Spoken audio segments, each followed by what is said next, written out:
This has been a very fun experience making this prank for you guys. There have been countless theories on how I did this. Some people have suggested, well, that's obviously photoshopped. You have been photoshopping the whole video. You have edited the whole video. You have just simply put a picture of Mew in, which is kind of weird seeing as Mew is fully animated and the backgrounds are fully animated, and yeah, apparently people can see the difference in the pixels, which is kind of funny considering that every single recording was done in game. I recorded every single thing directly from my Galaxy S7 Edge, so nothing was edited there. But I did some other thing which I haven't actually seen anyone suggest as of now. So let me explain which weakness I exploited in this game. The game is programmed like nearly every single game using the client-server architecture. The game will, for every action you do, ask the server, hey, I want to do this. What happens then? Then the server sends a response like, do you want, for example, to capture a Pokemon? Then the phone will ask, hey, can I capture that Pokemon? Then the server will answer, yes, and this is the Pokemon you're trying to capture. Which means that the phone trusts what the server is saying, but the server isn't trusting what the phone is saying. And well, that makes it very easy to just break this link. And instead of sending all the data directly to Niantic, we insert our own little proxy server in between, which is also known as being man in the middle. And we simply intercept every single request, and we can simply look for specific requests and responses and modify those requests and responses according to what we want to be happening on the server side.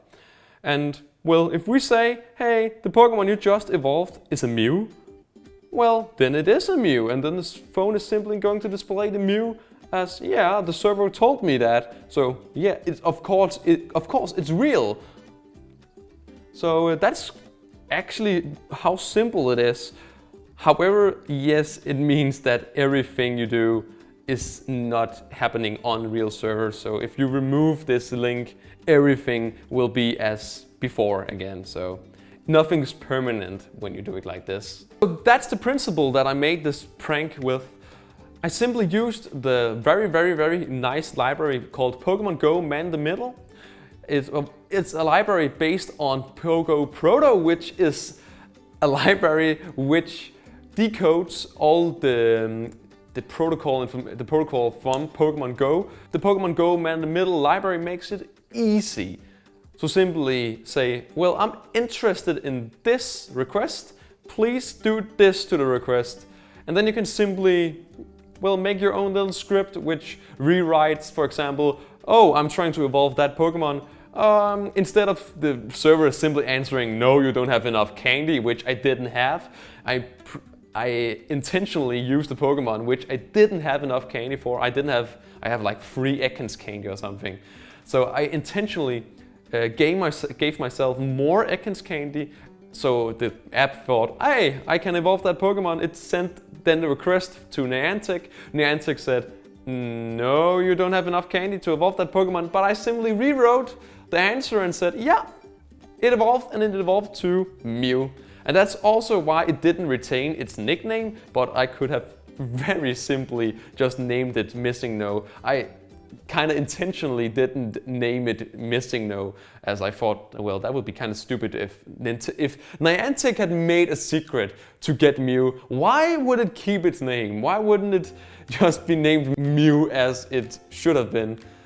So that's the whole idea. It's very simple, and I'm kind of baffled that people thought I was like video editing this or photoshopping all the whole thing, and Mew isn't in the game, oh my god, you liar. Mew is in the game. All 151 Pokemon have models and are in the game.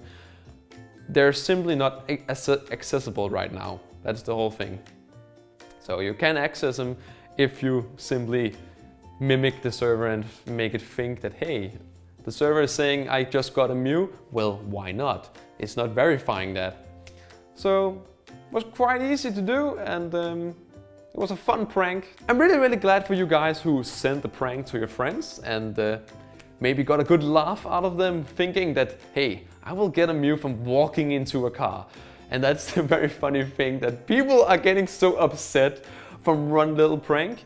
And I have no idea how people are thinking, oh, this is obviously real. I'm going to walk into a car and get angry when it doesn't work. Well, of course it didn't work.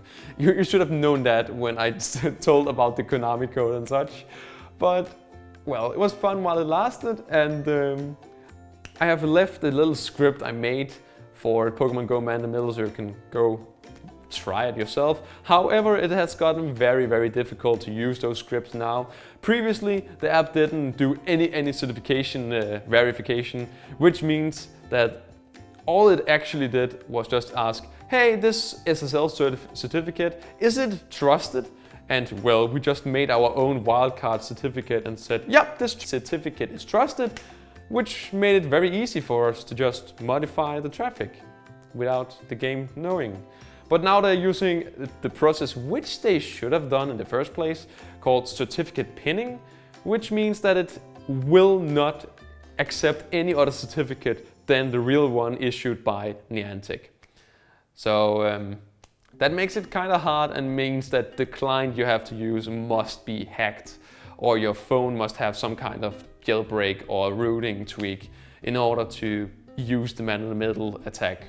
So it's a lot harder now to do, but it doesn't matter in the end. It's not really practical, and it's more for fun and for making a little video where I'm just showing you how Mew is in the game. So, well, thanks a lot for watching, and thanks a lot for sharing the video. I am very baffled how it suddenly exploded into 250,000 views in 2 days. I have never experienced something like that on my Danish channel. My Danish channel only has gotten about 200,000 views in a few weeks. So seeing it explode like this on my English channel, that's quite amazing. And I hope that you guys will stick around. I might make some more English videos in the future, so stay tuned for that. But if you're simply just very angry that this wasn't a video, well, I'll show how to get Mew legit, which some people thought for some reason, well, then just go away. It's not like you're missing anything. And it's not like I promised you to show you how to get Mew and actually get a legit Mew. So I'll say thanks for watching, and bye bye.